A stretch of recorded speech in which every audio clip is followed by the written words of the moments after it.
C'est une histoire prise très au sérieux par les services de renseignement français.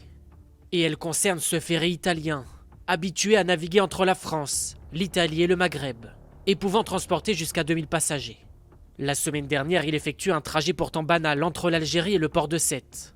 Mais à ce moment-là, les services de renseignement italiens envoient un message alarmant aux autorités françaises. 2 hommes présents à bord du ferry, qualifiés d'espions sous couverture, seraient en train de préparer une action hostile.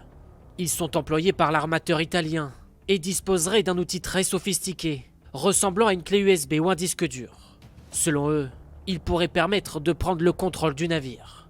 Plusieurs hypothèses sont envisagées par la DGSI, comme celle de lancer une attaque violente en France, ou encore de réaliser une prise d'otage. Lors de l'arrivée du ferry à Sète, la DGSI interpelle les 2 suspects.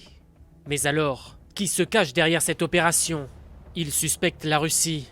L'outil sophistiqué a été saisi. Les autorités vont évidemment regarder du côté du code informatique s'il y a des indices qui pourraient laisser une forme de signature des auteurs, voire des commanditaires de ce piratage. À l'issue de leur garde à vue, l'un des 2 suspects a été mis en examen puis placé en détention provisoire. Le risque de la guerre hybride, c'est de l'utilisation d'un navire, là dans le cas particulier, qui est tout à fait civil et qui est tout à fait normal, mais que si vous le coulez au milieu du port de Toulon, qui est le port où il y a le porte-avions nucléaire français, vous avez militarisé en fait un instrument civil. Le navire a subi de nombreuses vérifications avant de pouvoir repartir vers l'Algérie, son trajet retour initial.